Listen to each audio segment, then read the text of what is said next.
தஞ்சாவூர் கோவிந்தசாமி சித்தர் என்கிற சாமி. இவர் பேர சாமி அப்படின்னு தான் பக்தர்கள் சொல்கிறார்கள். இந்த மகானுடைய சமாதி முருகன் ஆசிரமம் அப்படின்னு சொல்லக்கூடிய இடத்துல தஞ்சை மேல வீதியில் மேலலங்கத்தில் காணப்படுகிறது. ஆரம்ப காலத்தில் பள்ளிக்கூடம் போகாமல் திருவையாறு கோவிலில் சுத்தினவர்னு பார்த்தோம். சுவாமிகளுக்கு சாப்பாடு ரொம்ப நல்லா பிடிக்கும். சாமிகளுக்கு சாப்பாடு பிடிக்கும். இவருக்கு ரொம்ப பிடிச்ச உணவு என்ன தெரியுமா? ரொம்ப பிடிச்ச உணவு வெல்லம் கலந்த பால் சாதம். பால் சாதம் அதில் வெல்லம் கலந்துக்கணுமா. மணத்தக்காளி வத்தல் குழம்பு நம்ம சொல்லுவோம் இல்லையா, அதெல்லாம் இவருக்கு ரொம்ப பிடிக்குமா. சாமி வீட்டில் ஆரம்ப நாட்களில் ஒரு சமையல்காரர் இருந்தாராம். அவர் பேர் கும்புலிங்கம்னு பேர். அவர் ரொம்ப நன்னா சமைப்பாராம், ரொம்ப அருமையாக சமைப்பாராம். சுவாமிகள் எங்கேயான்னு வெளியில் ஒரு நண்பர்கள் இடத்திற்கோ ஒரு ஆலயத்திற்கோ ஒரு விருந்துக்கோ செல்கிற போது சாப்பிடுற போது அந்த சாப்பாடு நன்னா இருந்துன்னு வச்சுங்களேன், கும்பலிங்கம் சமையல் மாதிரி இருக்கே அப்படிம்பாராம். அந்த அளவுக்கு சமையலில் பல நுணுக்கங்கள் தெரிந்தவர், ருசியும் அறிந்தவர். இப்போ இவர் என்ன பார்த்தோம்? ஒரு வியாபாரம்னு பார்த்தோம். அப்பன் ராவுங்கிற நண்பரோட சேர்ந்து வியாபாரம் பண்ணுறார், துணி வியாபாரம். அந்த துணி கொள்வதற்கு சென்னைக்கு வருவார். சென்னையை என்ன சொல்லுவோம்? தர்மம் மிகு சென்னை அப்படின்னு சொல்லுவார் வள்ளலார். அப்படின்னா சென்னையில் தர்மம் அதிகம் காணப்பட்டது அந்த காலத்தில். இந்த சென்னை மாநகரத்தில் எண்ணற்ற ஆலயங்கள். திருவான்மியூரில் மருந்தீஸ்வரர், மயிலாப்பூரில் கபாலீஸ்வரர், திருவொற்றியூரில் தியாகராஜர், திருவல்லிக்கேணியில் பார்த்தசாரதி, பார்த்தோம் அப்படின்னா எக்கச்சக்கமான கோவில்கள் சென்னை மாநகரத்தில்.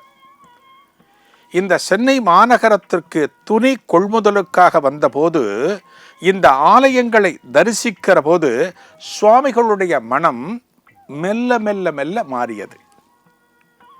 அப்படியே போய் திருவொற்றியூர் போறார். தியாகராஜர் ஆலயத்தை தரிசனம் பண்றார். கடற்கரையில் இருக்கக்கூடிய பட்டினத்தார் சமாதியை தரிசனம் பண்றார். அந்த பட்டினத்தார் சமாதியை தரிசிக்கின்ற போதுதான் அவருக்கு ஞானம் கிடைத்தது.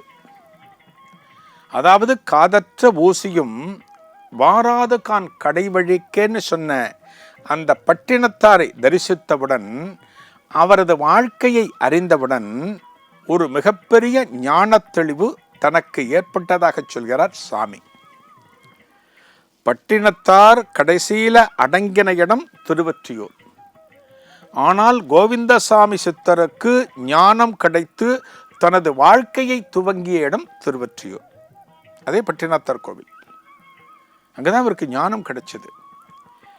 இந்த ஞானம் தனக்கு கிடைச்ச உடனே இந்த வாழ்க்கைய வித்தியாசமா உணர்றார். இந்த வாழ்க்கையில நாம் பொருளுக்காக வாழ்ந்து கொண்டிருக்கிறோமே, ஆனால் எத்தனையோ பொருள் வசதி இருந்தும் அனைத்தையும் துச்சமென கருதி தான தர்ம காரியங்களுக்கு கொடுத்துவிட்டு ஒரு சாதாரணமான கோவணத்தை கட்டிக்கொண்டு திருவோட்டை எடுத்துக்கொண்டு பவதி பிக்ஷாந்தேகின்னு பிக்ஷை எடுத்து சாப்பிட்டாரே அந்த பட்டினத்தார், எப்பேற்பட்ட மகான் அப்படிங்கிற தெளிவு ஏற்பட்டது. நமக்கெல்லாம் ஒரு ஞானம் ஏற்படணும், ஒரு தெளிவு ஏற்படணும்னா யாரேனும் நம்மை ஆட்கொள்ள வேண்டும். நல்லா புரிஞ்சுக்கணும். வாழ்க்கையில் ஒரு மாற்றம் வருது, நல்ல மாற்றம் வருதுன்னா நம்மளை கேட்பாங்க, டேய் என்னடா போன வாரம் வரைக்கும் நீ ஆள் ஒரு மாதிரி இருந்த, இப்போ பார்த்தா அப்படி பேசுகிற, ஒரு ஞானம் கிடைச்சது போல இருக்கியே, என்னடா நடந்தது ஒரு வாரத்துக்கு முன்னாடி அப்படின்னு கேட்பாங்க இல்லையா.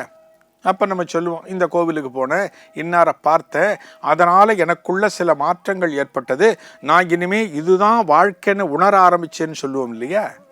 அதுபோல பட்டினத்தார் சமாதியை தரிசித்தவுடன், பட்டினத்தார் வாழ்க்கை முறையை அறிந்தவுடன் இந்த சாமி என்கிற கோவிந்தசாமி சித்தருக்கு ஒரு ஞான தெளிவு ஏற்பட்டது. இனிமேல எனக்கு பொருளே வேண்டாம், இறைவனது அருள் இருந்தால் போரும். பொருளை சேர்ப்பது பெரிய விஷயம் அல்ல, அருளை சேர்ப்பதுதான் பெரிய விஷயம் என்கிற ஞானம் ஏற்பட்ட பிறகு இந்த பணத்தின் மேல அவருக்கு ஆர்வம் போகல. பணம் ஒரு பொருட்டாக தெரியல. இந்த ஞானத்தை நாம் எப்படி பெறுவது, இந்த ஞான மார்க்கத்தில் நாம் எப்படி பயணிப்பது, அதை பத்தி யோசிக்க ஆரம்பிச்சார். பாருங்க, ஒரு இடம், ஒரு சமாதி, ஒரு மகானுடைய சமாதி, ஏன் அங்க போகணும்? ஏன் மகாபெரிவ சமாதியை தரிசனம் பண்ணணும்? ஏன் ரமணர் சமாதிக்கு போகணும்? ஏன் சேஷாத்ரி சுவாமிகள் சமாதிக்கு போகணும்? ஏன் ஷீரடி பாபா சமாதிக்கு போகணும்? அப்படின்னா இந்த இடத்துல போய் நம்மையும் மறந்து நாம் வணங்குகிற போது நம்மையும் அறியாமல் ஞானம் நமக்கு கிடைக்க வாய்ப்பு உண்டு. அந்த ஞானம் கிடைத்தால் இந்த வாழ்க்கையை நம்மால் உணர்ந்து கொள்ள முடியும். நமது பிறப்பு ஏன் ஏற்பட்டது என்பதை உணர்ந்து கொள்ள முடியும். இதுதான் சாமிக்கு ஏற்பட்டது. இதன் தொடர்ச்சியை நாளைய குருவே சரணத்தில் காணலாம். நன்றி, வணக்கம்.